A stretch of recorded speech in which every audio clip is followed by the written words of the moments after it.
अब देखें ना, बढ़ते डिजिटल फ्रॉड के मामलों को रोकने के लिए आरबीआई अब डिले क्रेडिट सिस्टम जैसे नए फीचर्स लाने की तैयारी कर रहा है।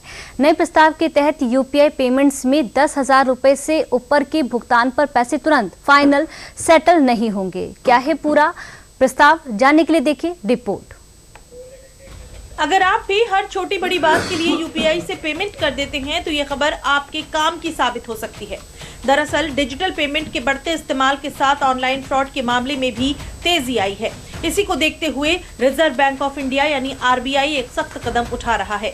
आरबीआई ने ग्राहकों की सुरक्षा के लिए बड़े बदलावों का प्रस्ताव रखा है। आरबीआई अब डिजिटल ट्रांजैक्शन को ज्यादा सुरक्षित बनाने के लिए किल स्विच और डिले क्रेडिट सिस्टम जैसे नए फीचर्स लाने की तैयारी कर रहा है, जिससे आपके अकाउंट से जुड़े सभी डिजिटल पेमेंट मोड जैसे यूपीआई, नेट बैंकिंग, कार्ड तुरंत बंद हो जाएंगे। ये प्रस्ताव खास तौर पर ऑथराइज्ड पुश पेमेंट्स एपीपी से जुड़े बढ़ते फ्रॉड को रोकने के उद्देश्य से तैयार किया गया है। इसके तहत कई महत्वपूर्ण बदलाव सुझाए गए हैं जो आम यूजर्स की सुरक्षा को मजबूत करेंगे। आइए आपको ग्राफिक्स के जरिए बताते हैं कि ये प्रस्ताव क्या है। नए प्रस्ताव के तहत 10,000 रुपए से ऊपर के भुगतान पर पैसे तुरंत फाइनल सेटल नहीं होंगे। इसे 1 घंटे की देरी के दौरान ग्राहक के खाते से केवल एक प्रोविजनल डेबिट किया जाएगा। इसका मतलब यह है कि पैसा तुरंत दूसरे के खाते में नहीं पहुंचेगा। ट्रांजैक्शन शुरू करने के बाद 1 घंटे का होल्ड पीरियड हो सकता है। इस 1 घंटे के दौरान आपके खाते से पैसे तो कट जाएंगे, लेकिन दूसरे के पास पहुंचने से पहले आपके पास उस पेमेंट को रद्द करने का ऑप्शन रहेगा। आरबीआई ने इस प्रस्ताव पर 8 मई तक जनता से सुझाव मांगे हैं।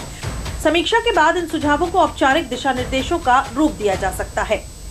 आरबीआई के मुताबिक national cyber crime reporting portal के आंकड़े बताते हैं कि भारत में डिजिटल फ्रॉड के मामले डराने वाले हैं। साल 2025 में करीब 28 लाख फ्रॉड के मामले सामने आए हैं, जिनमें लोगों ने 22,931 करोड़ गंवा दिए।